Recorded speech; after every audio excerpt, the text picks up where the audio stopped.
বিয়ের সময় আমার দাদা মাত্র আমার ৬,০০০ টাকা দিয়েছে বাজার করার জন্য, ওই 11 সালে। ওই সময় লিস্ট দিয়েছে দোকানদার, এক চোখের ভেতরে যে 9টা। বললাম ভাই কি? বলে এগুলো সব চোখের, এক চোখে যদি এই কয়টা লাগে বাকি গায়ে যায় কয়টা আছে, বাকি আর জায়গা নেই। হ্যাঁ, আপনি আশকারা মাস্কারা আইলানা মার্জিয়া এগুলো 9টা না 14টা দেন, কিন্তু পরপুরুষের জন্য না, স্বামীর জন্য। যেই মহিলা নিজের স্বামীকে নিজের দিকে আকৃষ্ট করার জন্য সাজগোজ করে, যতক্ষণ আয়নার সামনে বসে থাকবে ততক্ষণ নফল নামাজের সওয়াব পাবে। এরকম বউ আছে? কার হাত তোলেন তো? একটাও নেই। হ্যাঁ, আসলে নেই। ওরা সাজে কিন্তু স্বামী বাদ দিয়ে অন্যের জন্য। বলেন তো, নিজে সাজগোজ করে স্বামীর সাথে মার্কেটে যায়, একই স্বামী দেখানোর জন্য না পাবলিক? আপনি এত নিচে নেমে গেছেন। হযরতে সালমা, উম্মে সালমা রাদিয়াল্লাহু তাআলা আনহা, তার জীবনী পড়লাম। তিনি নিজের ঘরকে পরিপাটি করে সুন্দর পোশাক পরে সুন্দর বালিশের চাদর, বিছানার চাদর বিছাচ্ছেন। আশপাশের মেয়ে লোক এসে বলছে, কি আজকে আসবে কে তোমার? আমার সবচাইতে বড় মেহমান আমার স্বামী আসবে। এ পৃথিবীতে সবচাইতে বড় মেহমান আমার জীবনের জন্য আমার স্বামী, এই জন্য আমি এত পরিপাটি হচ্ছি। স্ত্রী লোকের উচিত এইটা, স্বামী যখন বাইরে থেকে আসবে, ব্যবসা বাণিজ্য অন্য কোনো কাজ থেকে যদি শোনে আসতেছে, আপনি আগে সব কাজ বাদ দিয়ে স্বামীকে আকৃষ্ট করার জন্য সাজবেন। আপনি ওদেরকে জিজ্ঞাসা করেন, আজকে ঘর দ্বার এত সুন্দর কেন?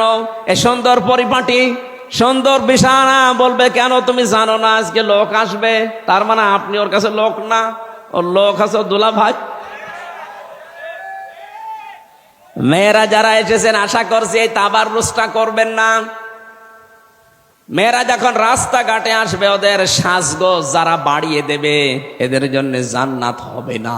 2 নম্বরে তাবাররুজের অর্থ হচ্ছে, মেয়েরা যখন রাস্তাঘাটে আসে তখন 8-60 পোশাক পরে, এমন টাইট ফিট, স্কিন টাইট, এই যে চোস পায়জামা পরে মেয়েরা, এটা জায়েজ নেই মেয়েদের জন্য। কি কথা বলছে না কেন? এত ছোট পোশাক বানায়, শয়তান পর্যন্ত চোখ মনে হয় দিতে পারবে না।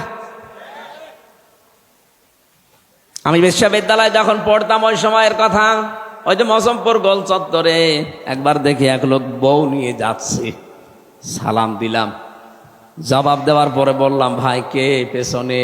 বলছে, তোমার ভাবি। ভাবি একই পরিয়েছে নাকি শাড়ি না মশারি? একবার তাকানোর পর আর তাকানো যাচ্ছে না। আমার কানের কাছে মুখ নিয়ে বলছে, হুজুর আমি আর কত দেখবো? এলাকার মানুষের হক নেই? হক আদায় করে বেড়াচ্ছে। এরকম নিজের বউ সুন্দর, মেয়ে সুন্দর, আপনারটা আপনি দেখেন, মেয়েকে দেখান তার জামাই দিয়ে, লোকজন দিয়ে দেখানো জায়েজ আছে?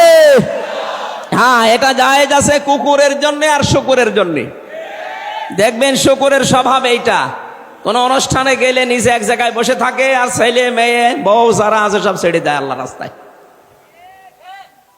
তাহলে যেই মানুষ নিজের স্ত্রী, নিজের মেয়ে, নিজের বেটার বউকে ছেড়ে দেয় পরপুরুষের সাথে, আর নিজে এক জায়গায় বসে গল্প করে, এর চরিত্র আর শুকরের চরিত্র একই। কথা বলে না কেন? কোন পার্থক্য আছে না। মেয়েরা যখন রাস্তাঘাটে আসবে, ওদের পোশাক হবে ঢিলা ঢালা। কথা বলে না কেন?